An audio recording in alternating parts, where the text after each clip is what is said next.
नाशिकमध्ये गेल्या 4 दिवसांपासून पावसाची संततधार सुरू असून सर्वत्र रिपरिप सुरू आहे. त्यातच शहरातील सिंहस्थपूर्व कामे सुरू असल्यानं संपूर्ण शहरात राडारोड झाला आहे. ठिकठिकाणी रस्ते खोदून ठेवल्यानं रस्त्यावर माती पसरली आहे. परिणामी रस्ते गुळगुळीत होऊन दुचाकीस्वार घसरून पडत आहेत. विशेषतः उड्डाणपुलाखालील अपघाताचे प्रमाण अधिक असून अनेक जण दुचाकी स्लिप होऊन झालेल्या अपघातात जखमी झाले आहेत.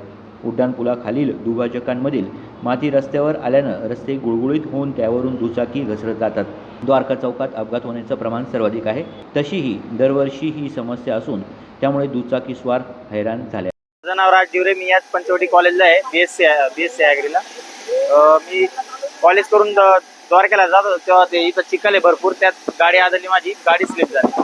आणि प्रशासन पोरांनी भरपूर चांगलं काम केलंय की अग्निशामक दलाला बोलून हे चिखलाचं काम करायला यांना दिले. स्वरांगीचा पाहू शकता, गाडी हळूच होती माझी, पण चिखलामुळे गाडीच निसटली नाही का, हे पाहू शकता तुम्ही. लागलं वगैरे नाही आहे, बरोबर आहे. पण माझ्या आधी एक पोराचं म्हणे हात मोडलाय, म्हणे फ्रॅक्चर वगैरे झालाय, त्याला दवाखान्यात पाठवलंय, त्याची पण काळजी घ्यावी लागेल. या पार्श्वभूमीवर महानगरपालिकेतर्फे अग्निशामक दलाच्या वाहनांनी रस्ते धुण्याची मोहीम हाती घेतली आहे, पण त्याचाही परिणाम होत नसल्याचं दिसून येत आहे. हीच समस्या सिडको, सातपूर, पंचवटी, नाशिक रोड अशा सर्वच भागात दिसून आली आहे. रस्ते खोदकामामुळे आधीचे रस्ते अरुंद झालेत आणि त्यात भरधाव वाहतुकीमुळे अपघात घडल्याचं दिसून येत आहे. गुड्डू शेख, दिशा न्यूज, नाशिक.